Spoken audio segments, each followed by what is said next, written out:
going on, crackers? So I lost some data, unfortunately, had some technical difficulties. I had filmed tying on our Grapevine Hitch, plaiting the handle, doing the heel knots and regular knots. But again, due to technical difficulties, I was unable to use the footage that I shot. But so I'm going to cover it here. Here's a grape knot hitch. We use the grape knot hitch to cover up where we lashed on the keeper. Keep in mind, you don't need to use a grapevine hitch. You can just, if your lashings look good enough, or if you don't care at all about appearance, then just lash it on good and firm. And you know, if you want to pretty it up or make it look fancy, you can use a grapevine hitch. Here's another look at a grapevine hitch in case the black doesn't show up too well. So here's how we do a grapevine hitch. Let's get a piece of lace here. And first thing you want to do is probably 3 inches of the lace. You're going to want to split.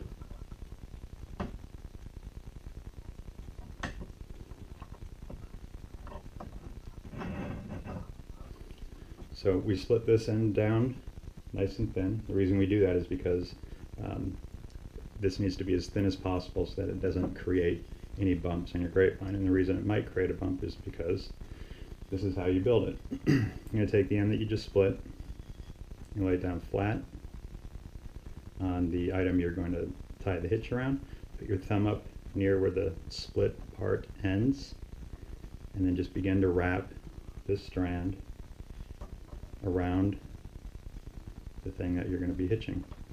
You want to wrap it so that it's secure on there, but you don't want it to be super tight because you're going to have to be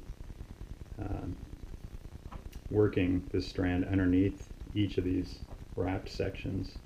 The tighter they are, the harder that becomes. So I'm only going to do about that much of it. You can make it as long as you want, but it does require a fair amount of lace. I would say you want to go with at least 3 times the distance, maybe even 4 to 5 times the distance you're going to hitch. So if you're going to hitch 5 inches, you're going to probably want 3 feet worth of lace. Okay, so we've come around. This end here is the end that we've bound over. So we get back up. Let's do it here so that we don't run into this at all. So what you're going to do is, first of all, you can do it without a threading needle, a lacing needle. This is a small Permalock. You can do it with just the end of the lace if you cut it to a nice sharp point, but I find it easiest to use a lacing needle. Alright, so what we're going to do is this last pass right here, we're going to go under it.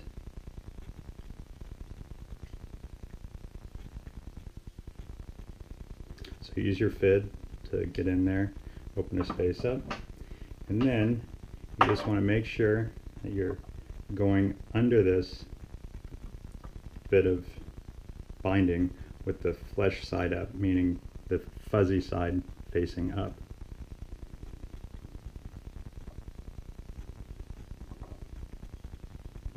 Okay, once you're there,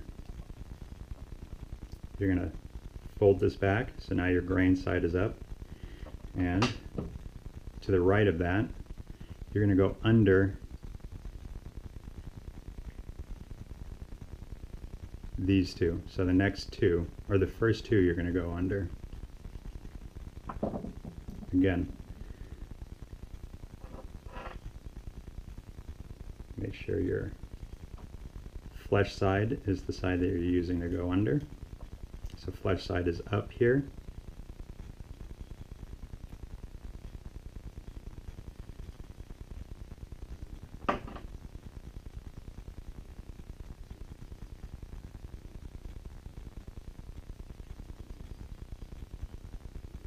And again, you're going to fold it back. And now, every time we do this, we're going to be going under 2, but we're going to be moving up 1 strand to act as the first strand. So now we're going to go under the 2nd and 3rd passes.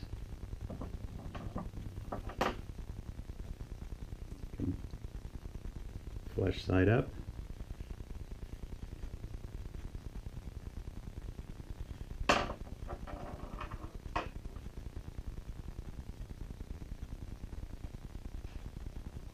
Move it back. Now the third and fourth. And go under those.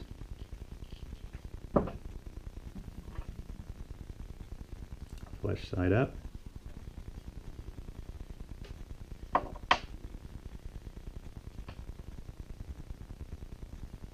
Pull it back. Fourth and fifth.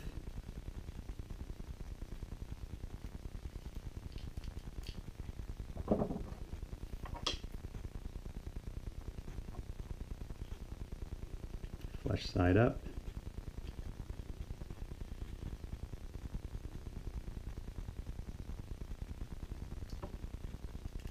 Pull it back. Fifth and sixth.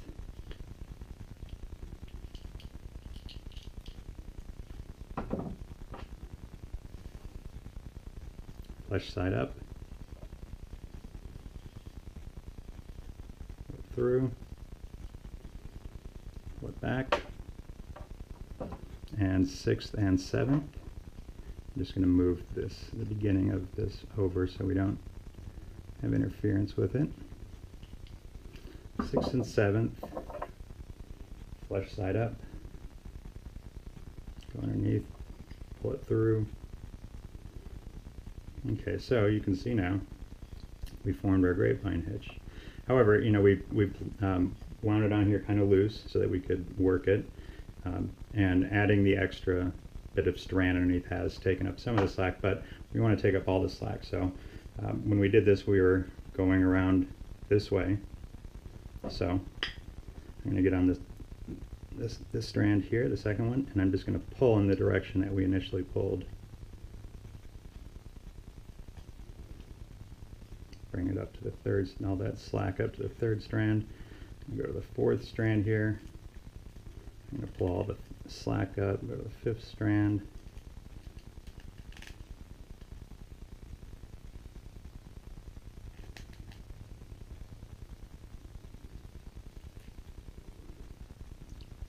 Sixth strand, pull all the slack up.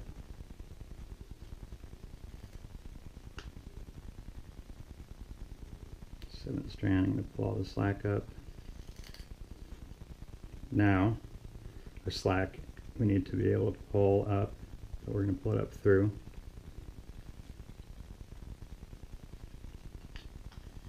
Each of these little spots that folded over.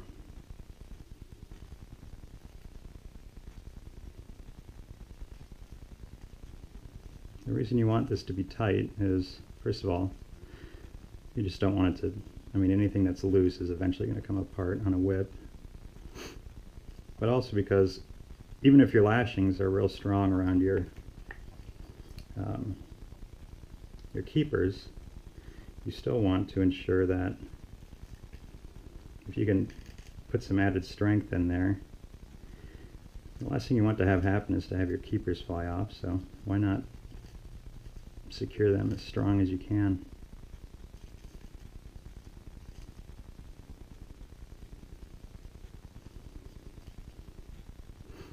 So you want to make sure you tighten this before you finish your hitch, because it dramatically decreases the amount of work you're going to have to do. Okay, so our hitch is all tightened. If we had done the hitch longer, this thing would eventually just spiral around. So now what you're going to do is you're going to take your strand here, just push this in. You want to get a nice long thin scrap of leather if you can, like that, and I'm just going to lay this down like so, and you're going to bind over that maybe 3 passes. We'll go 4 just to be safe. Okay, once you've gone over this 4 times, you're going to go through it.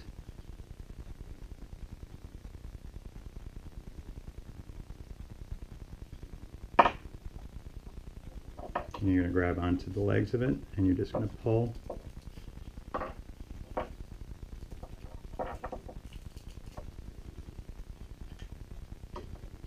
And then you would trim this off. So if we pulled this out of the lacing needle here,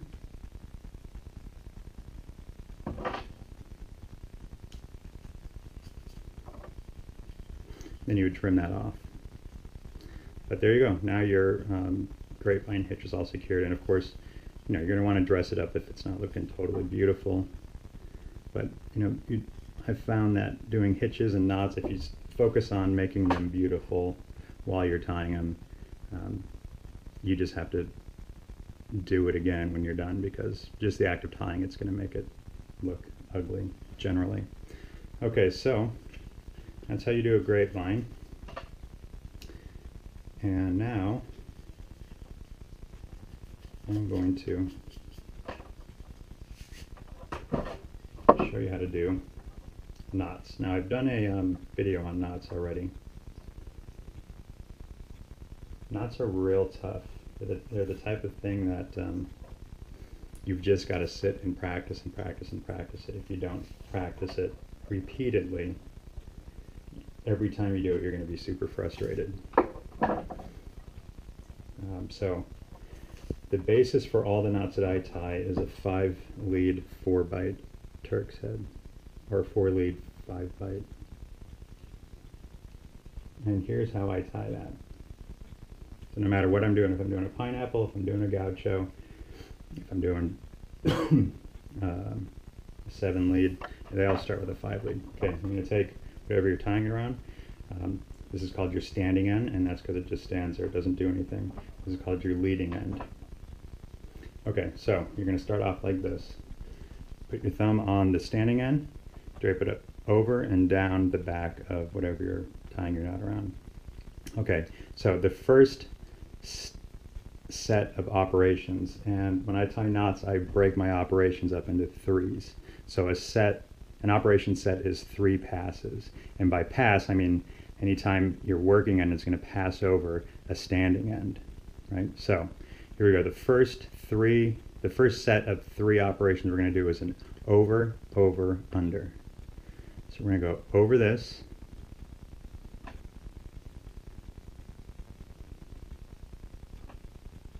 over this,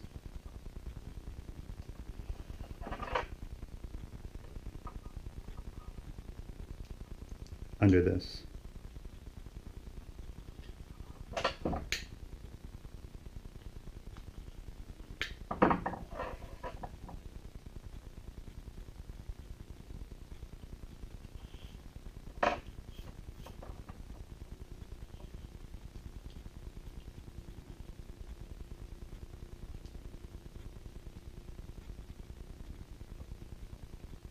Okay, now the second set of operations that I'm going to do is going to be over, under, over. And I'm going to repeat that 3 times. So, over, under, over. So here we go. Over that, right there. Under this.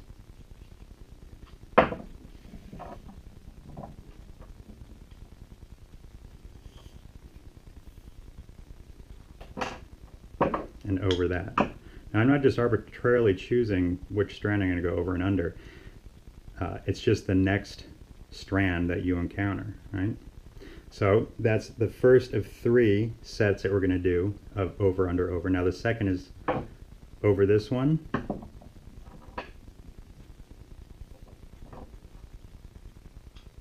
under this one,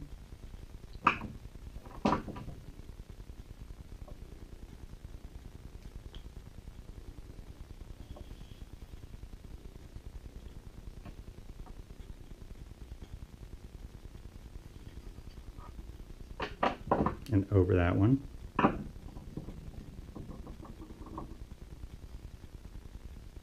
And now the last set of three operations we're going to do. Is the last of these three over, under, overs is right here. So we're going to go over this,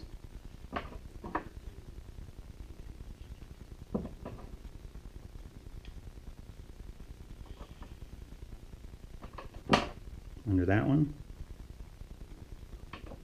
and over this one. Now the last set, three operations, is reversed, under, over, under.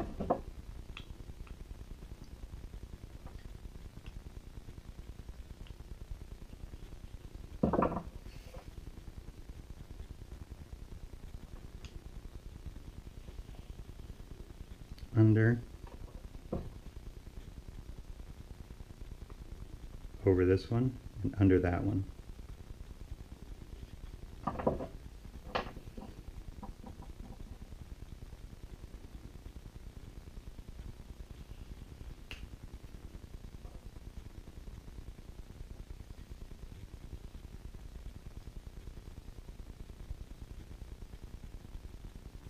Now you've got your 5 lead, your 4 lead, 1, 2, 3, 4 byte, 5 lead Turks head. And as you can see on the stock wood handle, that's all I used here. This is a pineapple, but right here is a 5x4. Here's a 5x4. You can get fancier if you want. So let's pretend we're going to get fancier. So I'm not going to dress this up just yet. I am going to expand it into a 7 lead 6 byte. And this is a real simple thing to do. Okay, so here's your standing end. We're going to start to the right of the standing end, meaning we're going to work the strand to the right of it. So first thing you do is you go under, over, under. We got under,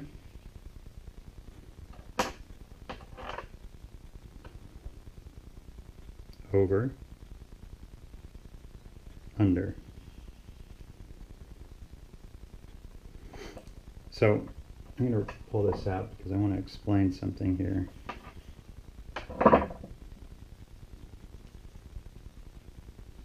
I have my own terminology for a lot of stuff because I learned pretty much on my own, so other people may call this something else, but if you notice this strand right here going up that way, and this strand right here, and then you've got this empty space in between. I call this a channel, right? So when you are expanding from a 5/4 to a 7/6, or expanding to a gaucho knot, or even working a pineapple, you're going to go up and down the channels, right? So you always want to just look for channels. If we're always going to start to the right of the standing end, this is the standing end, we're going to work to the right of it. It's here, so that means you're going to work this channel to the right of it, and we're going to go under, over, under. So we go under this, over that, under this. Now we're going to do an over 2, under 1, over 1, under 1, 2 times. Over 2, under 1, over 1, under 1. So over 2, that's this one. The next channel is right here, right? So if we come up here, the next channel we can work is right there. So over 2, that's this one, and under 1. Over 2, under 1, over 1, under 1. There's over 1, under 1 right there. And we're going to do that twice, and now we do over 2, under 1, over 1, under 1 again. You'll find, so let's do our first over 2. Over 2, that's over this one here.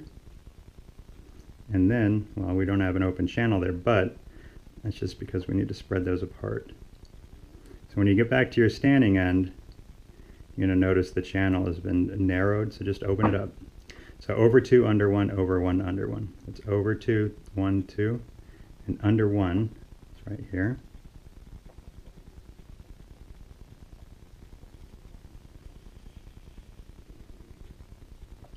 over 1, under 1.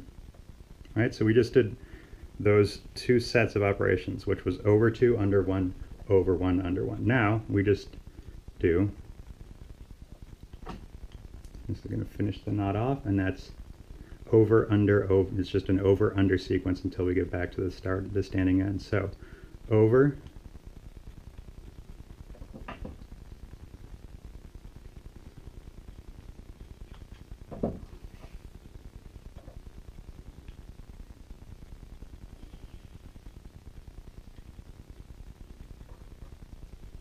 under,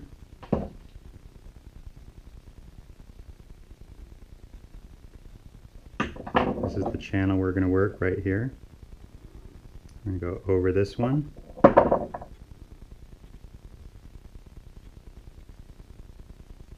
under this one,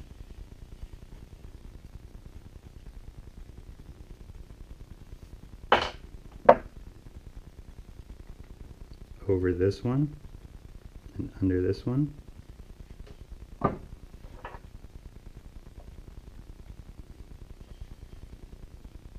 And there's your 7 lead, 6 bite Turk's head. Then you can tighten it and pretty it up. This is what you would use to expand to a pineapple.